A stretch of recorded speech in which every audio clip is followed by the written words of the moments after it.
So back to the BBC B motherboard. So this time today I'm going to replace the tube connector. The IDC socket that's actually broken. So we can see we have a crack on this side. This side of the IDC socket is actually broken off. The latching lever is missing. So I have a replacement connector here. So what I'm going to do is going to desolder the socket off the board, fit a new one, and at the same time when I'm desoldering it, I want to make sure that I actually don't damage any of the tracks when I'm removing it. So it's going to be a bit of a care of attention. I am going to need both hands. I haven't set up the new stand for the camera yet, so I'm going to stop it here and I'll come back to you after I remove the socket from the board.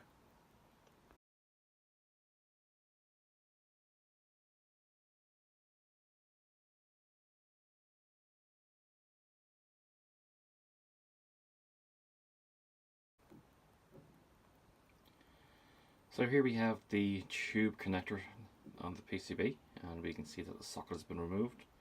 Haven't damaged any of the PCB traces, haven't lifted any of the pads. So it just took a bit of time and care and attention.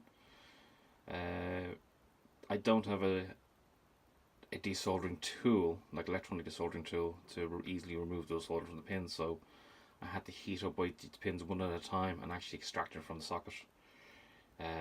So it was a slow process, but got there in the end. So that side of the board is clean, and if we flip it over, look at this side, we can see this side of the board is clean.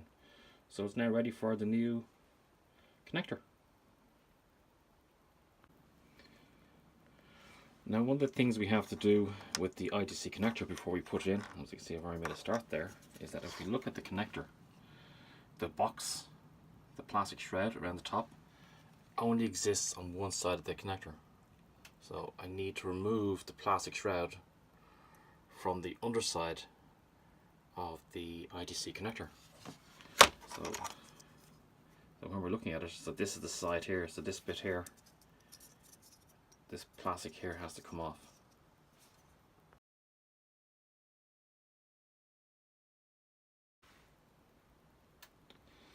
So now we have the connector, and we can see that I've cut the plastic off on the lower side, on the back side, so it should fit into the board now, no problems, and it should be easier now to put the IDC socket into the board.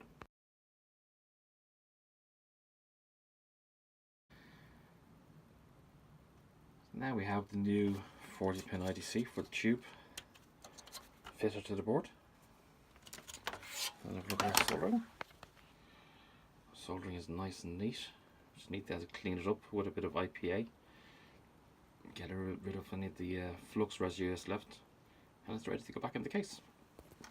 The next project I'm going to do on this board is I am actually going to replace the coax output, which is normally fitted to a bulkhead connector. So these two wires are joined to a BNC bulkhead connector in the back of the case. I've actually ordered a long BNC PCB mount connector for here. So hopefully in the next week or two that will pop in. That means that I don't need to have the wires going to the bulkhead connector. So after that, the next project is going to be filling out the Ethernet interface. So I'll get that up running.